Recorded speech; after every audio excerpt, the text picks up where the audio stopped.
So I would like to begin by saying thank you very much to Triple IT. This has been a great experience. The days are tiring, but it's definitely worth it. I was actually saying to Professor Sanchedina yesterday, it's nice to be treated like both a scholar and a human being. It doesn't, it's amazing how infrequently that happens. Nobody tells you that in graduate school. So I really do appreciate it. And thanks to Ermin for really, everything has been very well organized. And per your suggestion, I'm going to try not to read my paper, so you're helping me break the tyranny of my own tradition. And we'll see how it goes. So I actually wanted to start with, I rewrote my paper, my presentation last night, thinking about the discussions that have been going on for the past couple of days here, and I realized that in order to place sort of what I'm trying to do within the context of what's been going on, I realized that we've been dealing with two different levels of discourse, or with two different levels of discussion here. One is, both are scholarly. One I see as a sort of intervention into faith discourses. So this question about, questions like how to do fiqh in the modern world, the question of where does ethics belong, these sorts of things. I see as interventions into the discourse of faith, for lack of a better term. But I also think we're doing a kind of typical academic historical discourse or discussions, and that's based. We heard that from people like Dr. Carl Ernst about how the history of ethics, or from Jonathan Brown about the history of the law. So I'm proposing that actually what I'm going to do, the scholarly sort of discussion that I'm going to engage in, is more on the level of popular discourse. I'm a populist at heart, really. What I'm interested in is not so much what scholars are talking about amongst each other, but really about what's being related to the people, and in terms of how decisions about how to act are filtering down to them. I love preachers, so I'm going to be talking about Muhammad Mitwali Sha'rawi, who was a famous Egyptian television preacher. But before that, I would like to say that I would really like to have this discussion maybe sometime in the next couple of days about Islamic studies and about this sort of dual purpose within Islamic studies and what it means for us as scholars and what it may mean to graduate students. I think this is something that comes up every once in a while when we talk to each other, but I think it's actually something really important that we could, and it's something I think that Triple IT does both things as well, and I would like to see us discuss this a little bit more as well. So I'm going to talk actually also in terms of what Dr. Sanchedina said yesterday about ethics being about intentions, capacity, and outcome, and how those things are related to acts. And I'm going to use Muhammad Mitwali Sha'rawi as an example of that, because, as I said, he was a popular preacher. But before I get into his biography, I want to talk a little bit in terms of what sort of scholarly intervention I think I'm making. We'll find out from my commentators whether or not. I want to go back to Kevin Reinhardt, who Dr. Ernst brought up yesterday, and his idea that law is the true locus of the discussion of ethics in Islam. He sees law as the science, and I'm not going to use the Arabic terms because I'm going to try to go over it very quickly, as the science that's central to the determination of right acts, both theoretically and practically. But I see that as somewhat actually impractical. I see the law as being useful in terms of when people need to make these larger decisions that they can plan ahead for, or particular instances. But there's also in human life, there's everyday life, there's in-between time. So what happens, when we're talking about actual human beings and their lives, what happens in these in-between times? Reinhardt is also not concerned with how the law helps to develop a personal relationship between God and the human being.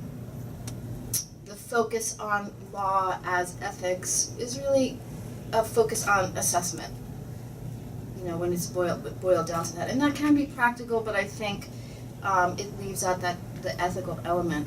The other sort of discourse that's been going on in academia recently about ethics, which was not mentioned yesterday, is this concept of virtue ethics through embodiment. And this was begun by Talal Assad, and it's been taken up most famously, I think, by Salman Mahmoud and Charles Hirschkin. These people believe that it's through performing righteous deeds that people become virtuous. And so there's the focus really on a set of particular actions. And these actions for them include both the individual and societal norms, and we talked about norms yesterday. So it's a process of becoming. Virtue ethics is really about a process of becoming, and for them it's about, this becoming has to do with the way in which beliefs are embodied. It's not a system I think that is, it is a system I think that's very complementary to Reinhardt's view. And I see all of these systems as complementary, so something else that we can talk about later on. But Salman Mahmoud, like Kevin Reinhardt, is really doesn't focus on the theological. As a matter of fact, she specifically says that the theology is unimportant, that the relationship that the human being has to God is not really that important in virtue ethics. It's about practice, or it's about a way of life. So I would like to open up the idea that, or to ask the question, and maybe we can discuss this later, about whether or not the love of God is an important motivator for how people become virtuous, both in intention and in outcome. So what does it mean for the love or desire of God to play a motivating factor?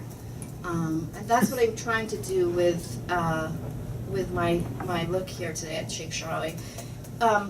Perhaps this is what Dr. Auda yesterday was talking about as the fiqh of the heart. He's not here, so I can't ask him. But I would be curious what he would say, or what others of you who understand that concept better than I do would say about that.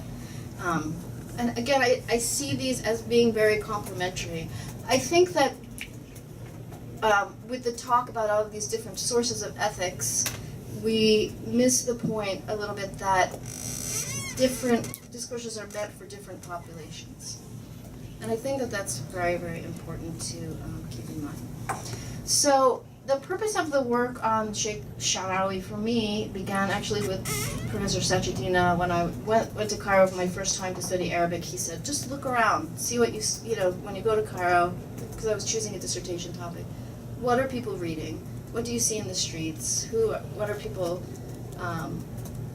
what are people paying attention to? And that was the early 2000s, and it was, very obvious to me that Sheikh was very important. Every time I would talk about studying Islam, people would tell me, oh, you have to watch the programs of Sheikh Sharawi.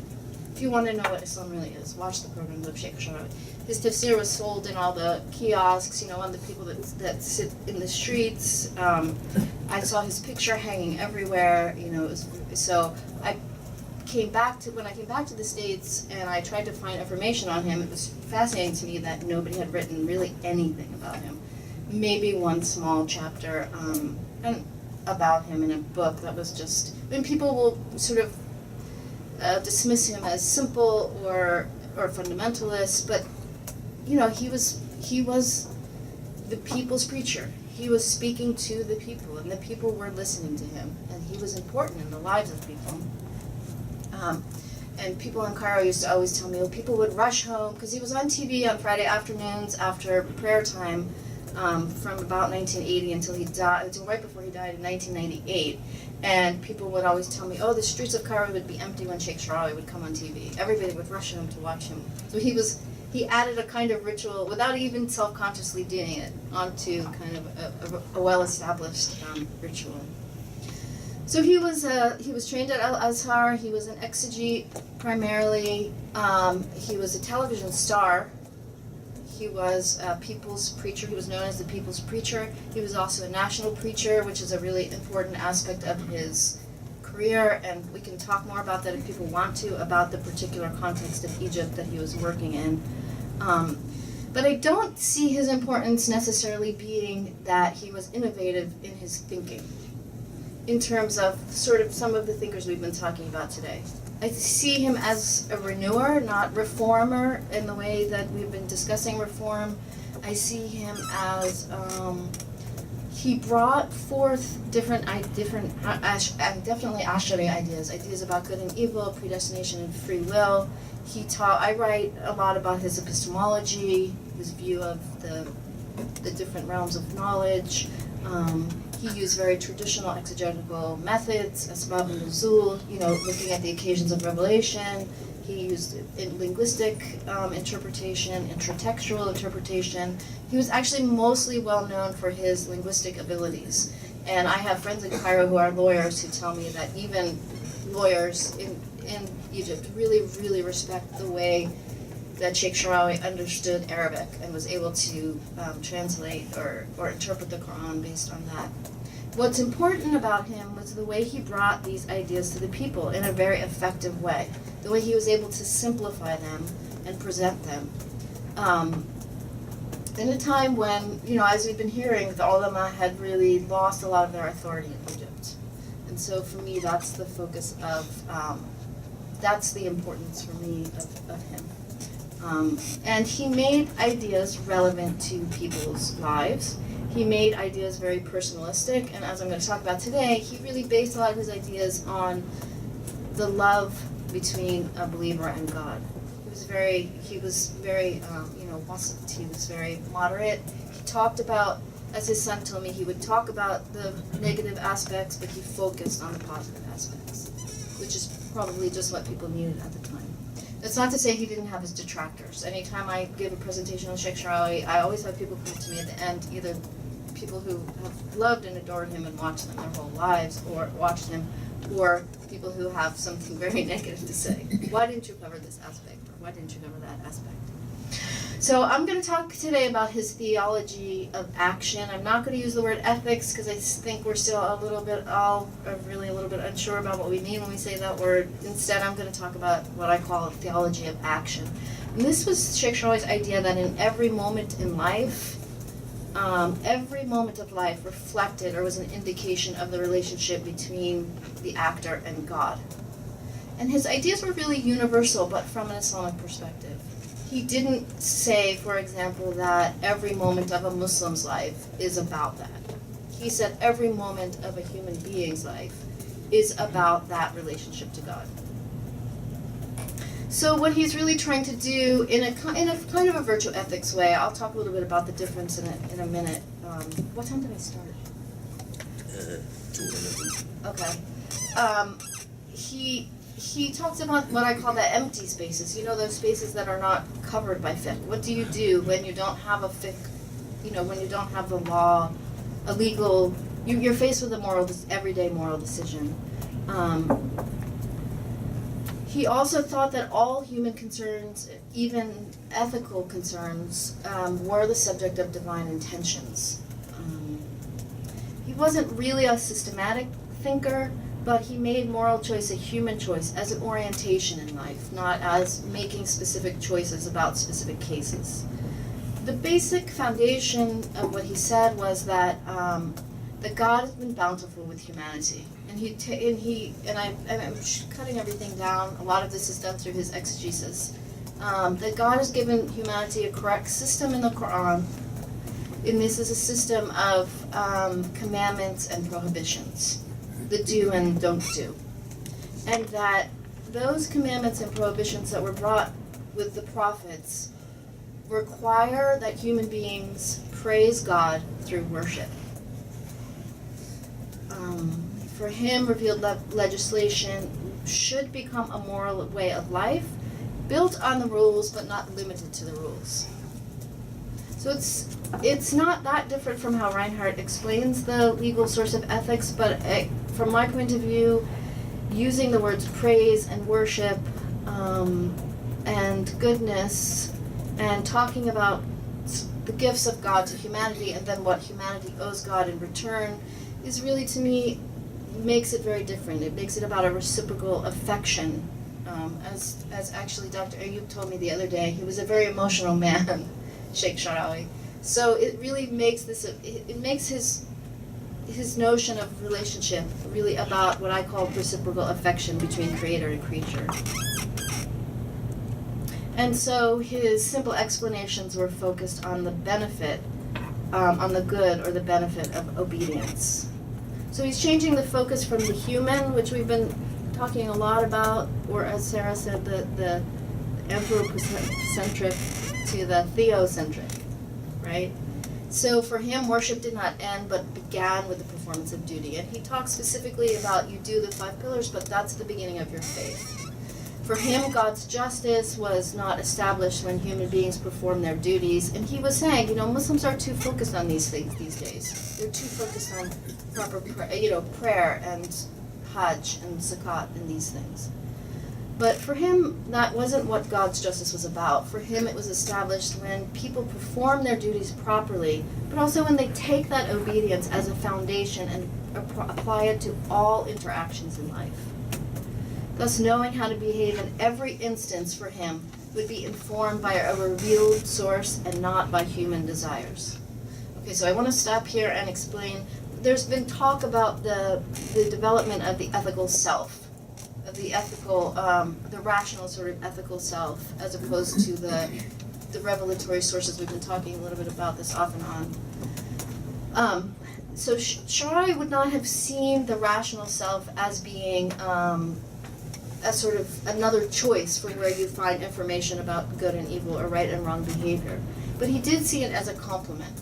So what he was saying was that what you find in the Quran, when you follow the commandments and you follow the prohibitions of the Quran, what happens is that it develops you, again we're going back to sort of the sense of virtue, it develops in you a particular virtue which then you can follow, it develops in you an ability to then follow God's desires in everything in life. And so for him that was enough to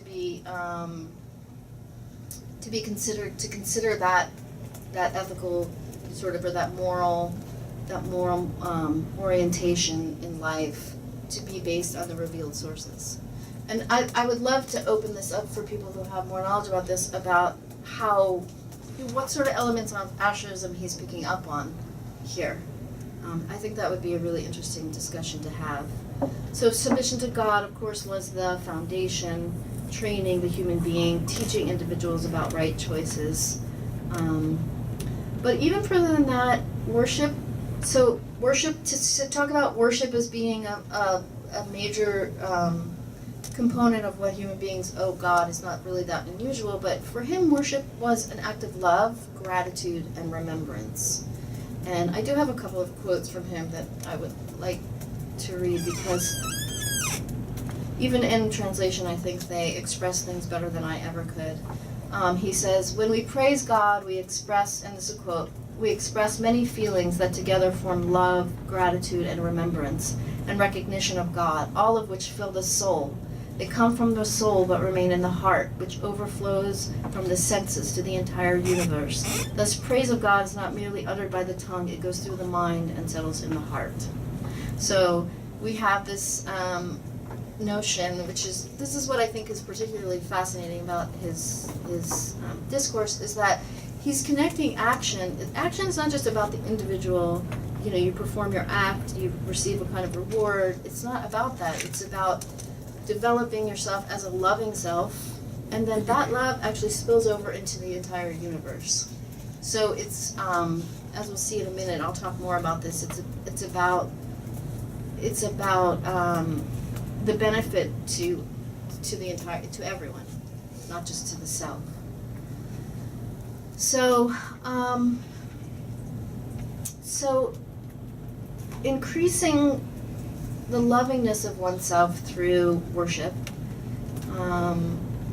forms one as a more loving person. But here I'd like to go back to the issue of that's been discussed a lot in recent literature about virtue through bodily practice. People who are of this school really see a tension between what Talal Asad calls eschatology and sociology. This is the idea that there's a tension between what we do in this world and the society in which we live and what we are seeing in the next world, and the hopes for the next world. for Muslims. This is a tension, a constant tension that Assad talks about. But for Sharawi, virtue, he turned those sort of normative expectations into a discourse about love and an individual's relationship with all of existence. It was very much what I would call a this-worldly theology. I'm not saying that it didn't have repercussions for otherworldly, for eschatology, right? It did, but he was really trying to talk to people about life in this world. His concept of theology of action really rests on one major component, which I translate as independent volition, or harakat al-hayati, which, again, I'd love to discuss how this fits into kind of an Ash'ari worldview. God gave humanity a system of harmony, but it's human beings' responsibility to enact that system through their freedom of movement in life, which is another way to translate that term. So for him, it was an idea of free will.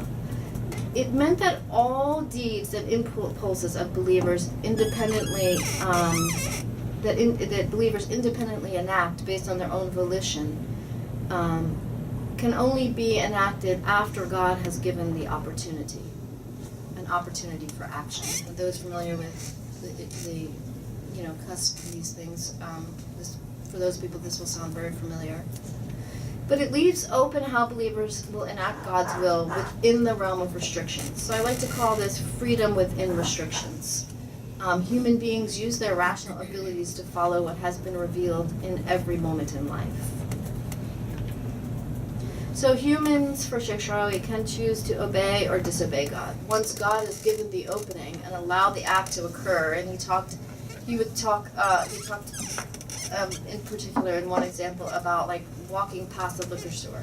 Or walking past a bar, you make the decision of whether or not to. So God has allowed the opportunity for you to be in that place at that time. Nothing has blocked your way. There you are. And then it's up to you to make the decision to whether to walk into the bar or not. Again, this is a very, very simplified. One of the points I'm trying to make here is really that this is a very, very simplified view of Ash'ari theology. It's fascinating to me, again, how he took it and applied it in order to tell people, this is what you should be doing in life. This is sort of proper action. So, in that sense, again, a big part of this is the idea of freedom of movement within restrictions. Am I running out of time? No. Okay. I'll tell you when you are. Okay, because I have an example. And these are connected to the purpose of creation itself. Again, this is a kind of universal view. This would apply for him from the Islamic perspective, of course, from a Muslim perspective of a kind of universality. Worship began in the individual heart, but action was the first step to perfecting. Action is the first step, and perfecting the creation, the purpose of creation was the goal. Okay, and that comes from this. That idea comes from something that is, I think, fairly common in Sunni theology anyway, which is this idea that free will was acquired in creation because God offered the entrustment or the al-amana to the heavens and the earth, and they refused. And this is in the Quran, right? And only human beings accepted this, and the jinn accepted it. But it means that human beings, it meant for Sharawi actually, that human beings had to be given free will, because each individual had to choose whether or not to follow God's orders. Human choice, though, for him, and this is where he goes a step further, was the human choice to obey God was equivalent to loving God. So when God was willingly followed, the believer would come to faith through love. And he talked a lot about the early days in Islam when the Muslims first came out of Arabia and a lot of the land was conquered, how there was not forced conversion because that would go against the whole purpose of creation. The whole purpose of creation was for people to come to God through love, never through fear or force. But even further, really interesting, when he talked about the universe, he talked about the flourishing of beauty, of God's beauty in the universe. And he said that the world, in order for the world to flourish, beauty had to be established in the earth. And I'm going to read another quote because I love this quote. If the human being is able to restrict his own goals by perfecting life in human action and behavior, then beauty spreads in the earth because the scale of justice is indeed set up. If the human being does not realize the goal of existence, ruination and great loss is the result. Free human volition is a movement governed by the righteous method of God, which results in the righteousness of the human being. The aesthetics, which is how I translate jamaliyat, of life, is a type of harmonizing of the free will of the human being and the original cosmic beauty. And it is related, as it is related to the creator of the universe, which I think is really beautiful. So, this is about, again, about opening up the idea of the repercussions of what human actions, to relate to God, to relate to the universe, to relate to the purpose of creation. About 4 minutes. Okay, and the origin of resistance. Okay, of existence. I won't recap. I will just give an example where Sheikh Sharwai looks at the verse and fight in the way of God. Qatilu fi sabil Allah from Surah Baqarah 190. Fight in the way of God against those who war against you, but do not commit aggression, for verily God does not love the aggressors. And usually my translations come from Assad, unless I need to tweak them a little bit. So I have in the paper, I have a long explanation of how he goes through, actually, first explaining this verse through this Asbab al-Nuzul, what was going on in the Prophet's life at the time. But when he gets to specifically talking about the meaning of this verse, he starts to talk about a moral dilemma that the Quran poses.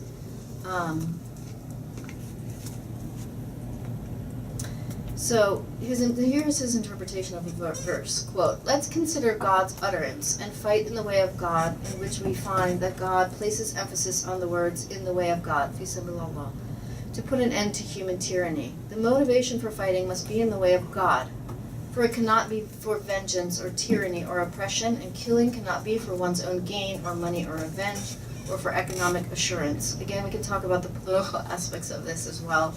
"And fight in the way of God against those who war against you, but do not commit aggression, for verily God does not love the aggressors." Believers should only fight when they're responding to aggression. They should not instigate aggression. In another surah, God tells the believers, "Hence, if you have to respond to an attack, respond only to the extent that the attack is leveled against you. But to bear yourselves with patience is indeed far better for you, since God is with those who are patient in adversity." I'm sorry, I can't recite it in Arabic.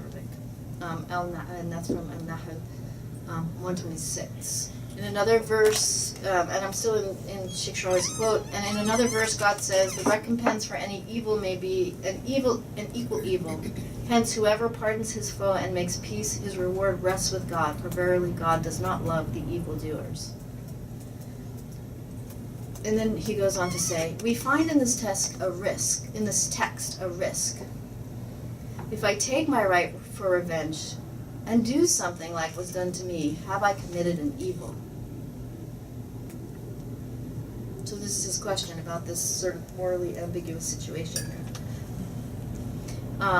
So he answers by saying that because the first evil was committed by the polytheists in Muhammad's time, by the Meccans, responding to that action in a similar manner in a similar way is problematic because it means acting like those who were the proclaimed enemies of the faithful.